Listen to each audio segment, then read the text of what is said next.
បាទសួស្តីពុកម៉ែបងប្អូនវីដេអូនេះខ្ញុំសូមបង្ហាញពីរបៀបប្រើប្រាស់នៅម៉ាស៊ីនជំនួយធាក់ដៃជើងណាព្រោះប្រភេទម៉ាស៊ីនប្រភេទនេះគឺយើងអត់ប្រើប្រាស់អគ្គិសនីទេអញ្ចឹងនៅពេលដែលពុកម៉ែបងប្អូនយកទៅដែលមាននៅក្នុងឡានគឺវាមានទ្រង់ទ្រាយបែបនេះតែម្ដងអញ្ចឹងអ្វីដែលយើងធ្វើគឺយើងចាប់តែ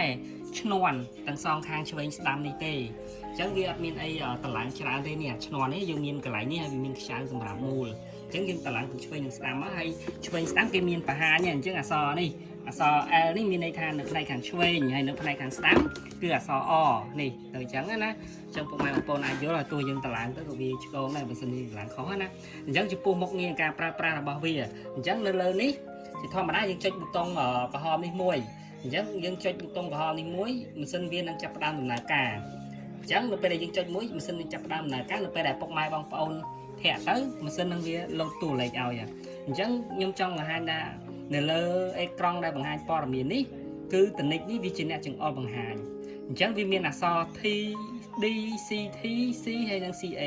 អញ្ចឹងអានេះជាពាក្យកាត់ដែលតនិចវានឹងបង្ហាញអញ្ចឹងពាក្យពេញរបស់វាគឺនៅផ្នែកខាងក្រោម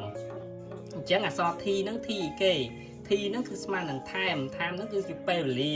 ហើយអក្សរ D នេះគឺជា distance អញ្ចឹងគឺជាចម្ងាយដល់ CT នេះ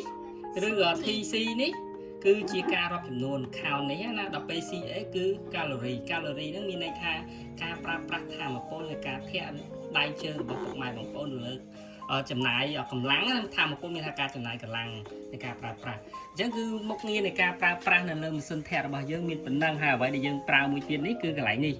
ដែលបងប្អូនត្រូវចាប់អារម្មណ៍គឺកន្លែងនេះអញ្ចឹងកន្លែងនេះគឺយើងសេរីតឹងធូអញ្ចឹងបើយើងសេរីមកឆ្វេងគឺយើងបធូបើយើងមូលទៅស្ដាំគឺយើងបតឹងណាយើងមើលខ្ញុំមូលឲ្យពុកម៉ែបងប្អូនណានេះហើយឃើញឃើញវាតឹងដល់ពេលយើងមូលមកឆ្វេងវិញមកវាចាប់បានធូវិញឃើញណាអញ្ចឹងនៅលើម៉ាស៊ីនជំនួយធាក់ដៃជើងនេះវាមានតែប៉ុណ្្នឹងទេអត់មានអីច្រើនអរគុណច្រើនពុកម៉ែ